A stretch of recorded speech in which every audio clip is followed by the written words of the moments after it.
And with us right now, we've got the founder of the Catalyst Group and the creator of the Inside Out Success Method, a system at the core of her premier consulting group for female change makers, Limitless with Stacy B. It's Stacy Bahrenfuss. Stacy, thank you so much for joining us. Hello, Josh. Thanks for having me. I'm happy to be here.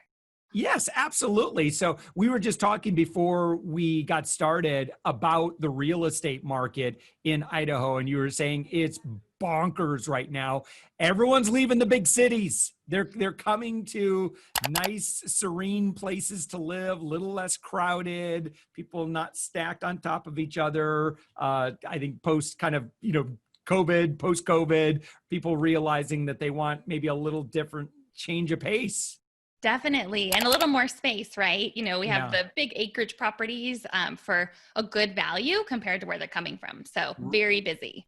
Yeah. And then, just the fact that, if more and more people are able to do their work remotely, work from home, you may as well go someplace where, you may have had this, a really nice apartment in the city or something, or condo in the city. And it's like, but man, for like half the price, we could go to Eagle, Idaho, and we could live like kings. Exactly. Yes. And Idaho has some great tax incentives too. So that's attractive to people. Yeah, right. So particularly you have a lot of folks coming in from California. Yes. I always say I love Californians. Yeah. I really do. One thing you were pointing out that was kind of interesting is how the transactions are being done. Yes. Yeah, it's interesting. About 60% are cash right now, and it's changing by the day, but it's been fascinating seeing the amount of cash transactions coming in, and it makes sense, given the higher prices they're coming from. Yeah. Yes. Yeah, no kidding. Well, how fun. So where are you? So where's Eagle, Idaho? Kind of in the middle, is it? Yeah, so it's just next to Boise, Idaho, the capital. So it's a suburb, if you will. Okay, great. Yes. Yep. Okay, good deal. All right. So, Stacy, Catalyst Group's a pretty successful real estate group. Can you kind of explain, like how you started your own thing, how you grew to the level of success that you have? Just a little bit on the origin story there. Yeah. So I started Catalyst Group when I was 19 in the area, and quickly saw a gap in the market with regards to how the clients were being treated and how real estate agents were doing business. And I was determined to change the face of real estate, as I said at that time. And, for a long time, I went down the road of trying to impact as many clients as I could with a fantastic experience, and then saw that could only go so far, you can only go so far alone. And so started building the team in 2011. And we today, there's 8 of us. I actually did a model shift last year. The model I was running wasn't what I was truly bought into and what I wanted long term. It was a mix between 2 different models. And so I had a team of 12 last year and changed that just down to my husband and I, and have been rebuilding since December. So there's 8 of us. And the change really was, my focus being more on leadership and positioning and encouraging leaders in these different departments versus it being, an agent, eight-legged spider agent, with all of her team members. And so that's been fantastic. So that's, in summary, the short summary of the last 14 years. Yeah. 14 years really is congratulations on that. All right. So Stacy, how does someone make it big in real estate today, would you say? So it's all about the client experience and consistency. In a good market, it's very easy to, have the misconception that you can get into real estate and be successful quickly. But in a good market and in a recession market, it's important to have those same foundational pieces that we really pride ourselves on at Catalyst Group, which is running it like a business, no matter if it's crazy busy or if, there's crickets. If you run it like a business with, those tactics day in and day out, you can be successful. When people are not running a real estate group like a business, what are they doing? Well, it's I call it the Pop-Tart realtor. They're running around, someone calls, they run over here, Yeah. and so there's a lack of consistency. And so a lot of real estate agents experience peaks and valleys in their sales and income. Yeah. And the clients, unfortunately, are affected by that as well. Yeah. So what are some things that you do to really stay active? In real estate or Yeah, like to really keep the business coming in. yeah, so just always looking at the opportunities. So I like to look at it like a portfolio of, having those opportunities, whether it's my development or a developer builder that we represent, that Mhm. is that almost like a fixed income stream in a way where you have an on-site team in place and you have a project that, is a larger client versus, Mhm. the per transaction, which typically is every, 30 to 45 days, you basically, are unemployed as a real estate agent Oh, because someone yeah. buys and closes. So it's important to have both, having those, bigger clients and also helping those individual clients buy and sell residential. Yeah, yeah. So now, in your experience in kind of starting and growing a successful company like this, you've learned a lot about leadership, and so these are some of the things now that you're doing. And I know you provide mentoring and coaching to other female business leaders. But like, what would you say would be kind of the major tenets of an effective leader, or just great, some of your guiding principles?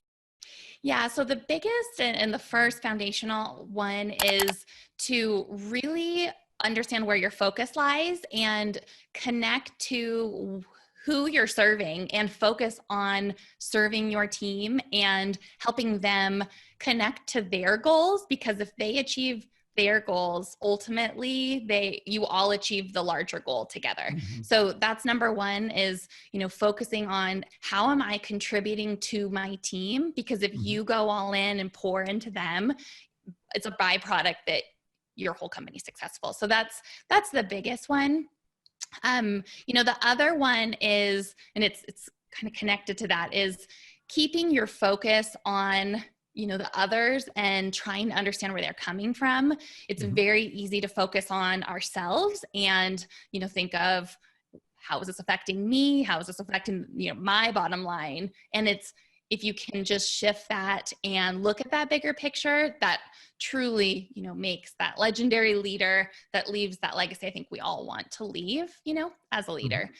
So those are the first two. And then I think the last one, if I could summarize it into three principles, is how are you contributing contributing to your people, not just professionally, but personally. It's really important to me, within my team, that we're dealing with, not only how they can professionally progress, but Mhm. also looking at who are they becoming as a person? How are they showing up in the world? Because, if we help them be successful professionally and leave the personal side out, it's incomplete. So really looking at that, whole life Mm. leadership, whole life success model, and, not only helping them progress professionally, but helping them be, a better husband, wife, father, mother, whatever the case, by, checking themselves and internally, and being aware of how they're showing up in the world.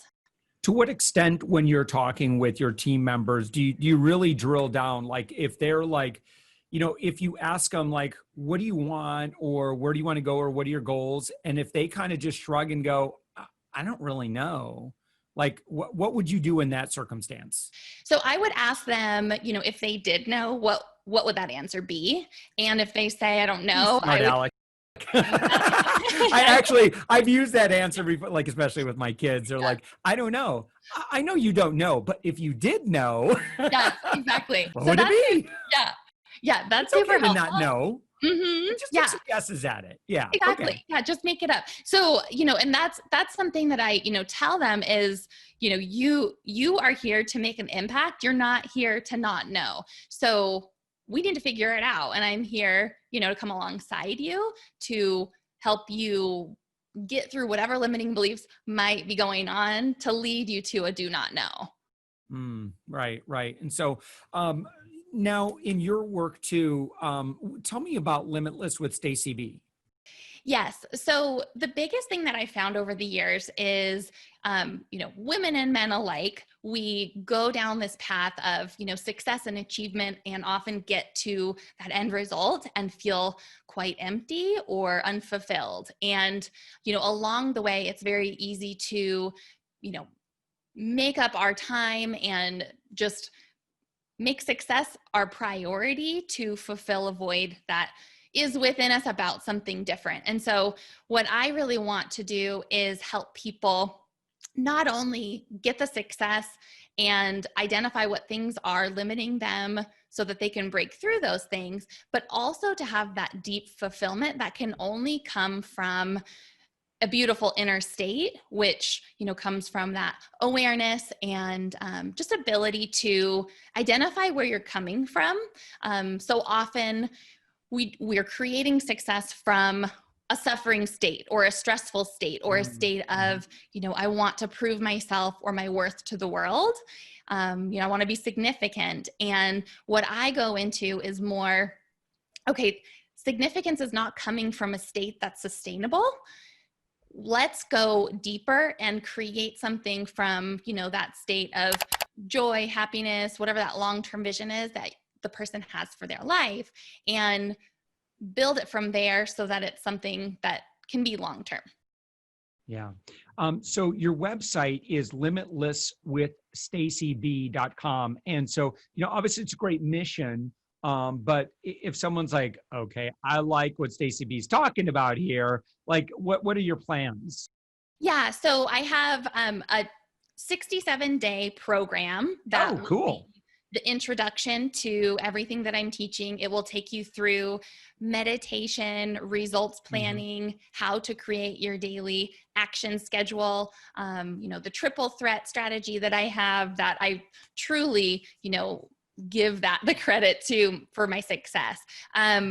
All of that because, as it's pretty common that it takes 66 days to create a habit where it, goes into automation. It's not difficult anymore. And so the 67th day is essentially, 67 days, that launch place beyond that 66 days. So that's option, one. And then there are opportunities to work with me one-on-one in my 12-month program. So those are the two options. Okay. So where do I see that? So I'm on limitlesswithstacyb.com. I see Limitless Realtor Circle, or is it something that's being developed and will be ready by the time the podcast goes live, or am I just missing? Yes. Yep. And so I'm actually in the process of this. It will be added this week. It's more of a submission and early entry, initiation, consultation form that we'll go over together to make sure that we're, putting it in the right path. Yeah. So again, you've got a 7-figure operation. You started in real estate at the age of 19. Can I ask, when you got started in real estate at 19, did you experience anything, it seems like, being in real estate is fairly balanced in from a gender perspective, but maybe I'm wrong. I'm just curious if, your rise to leadership, if gender, you ever noticed any peculiarities there, or where, there's something that you've learned or gained that, listen, ladies, let me share a couple of things here that some observations that I think may help you. Definitely. Yeah. So it's funny, when I first was getting licensed, I interviewed with 2 different brokers, male brokers. And I remember one of them saying, of course, that I would never be successful. And we would set up a situation where kind of like a doctor nurse situation is what he explained, where I would go out and do all the work and he would handle the clients. And so that was the first sort of introduction to how this was going to go. That's a little weird. It was very strange.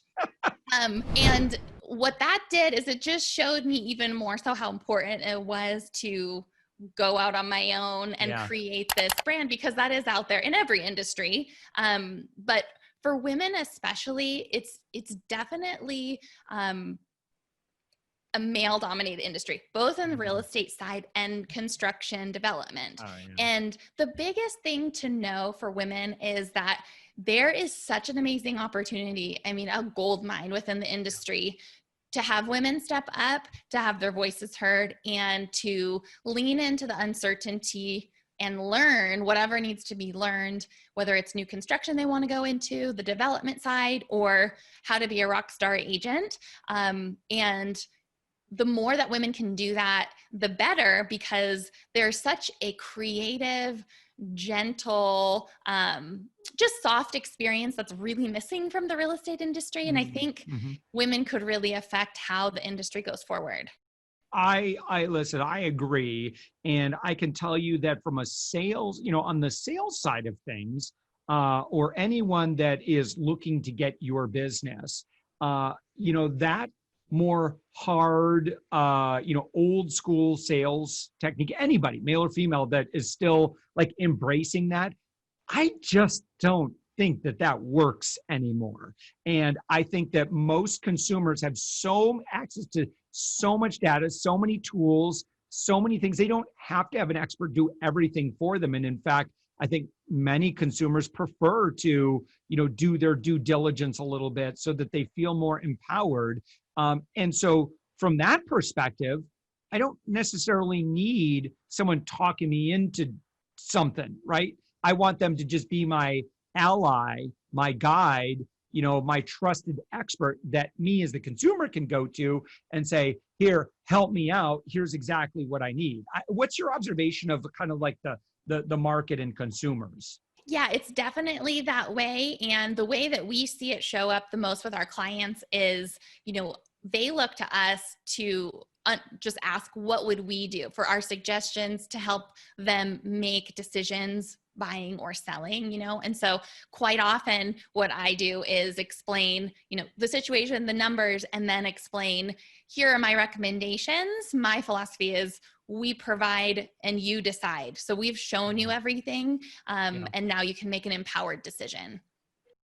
I love that. One thing we didn't even mention is that you personally funded a development project yourself, 11 like upper tier luxury homes in the area. What did you learn from that experience? Oh, wow. Endless. I'm actually going through all of hour for that. Yes, I'm sure. yeah. I'm going through all of those lessons. I'm actually writing a book. It will be called The Depth of Development, because while it's development, it truly, developed me as the leader that I am today, and transformed me over the past 2 years. So, the biggest takeaways that I took away from that project was the bigger version of, and the next level rather, of confidence, that certitude instead of self-confidence, that next level of confidence and faith, because, the project originally was going to be 6 to 9 months and it ended up being 2 years,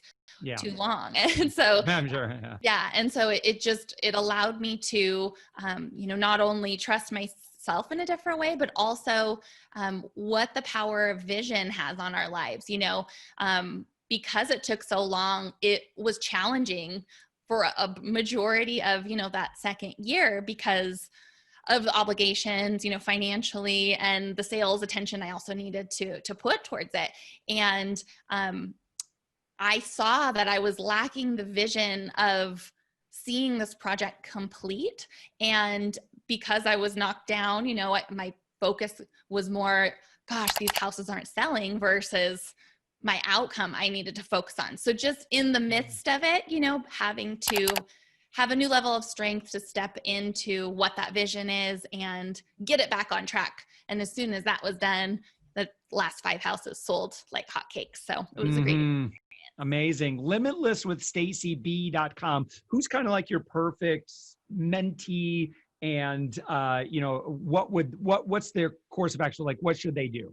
So go to the website, limitlesswithstacyb.com. But as far as the demographic is concerned, 6 to 7 figure women, global change makers that, have that impact and want to leave that legacy. Fantastic. All right, good. Again, Limitless with Stacy B. And Stacy, again, the founder and CEO of Catalyst Idaho. I've actually been looking at properties while we've been chatting. I'm like, oh, that's beautiful. And I don't know about the winters though. I live in Orlando, so I remember having lived in that region that Idaho winters are, they're a thing. Yes, definitely. Yeah. Well, awesome. Well, Stacy B, again, thank you so much. Stacy Bahrenfuss. And again, the website, limitlesswithstacyb.com. Stacy, thank you so much for joining us. Thank you, Josh. It's my pleasure.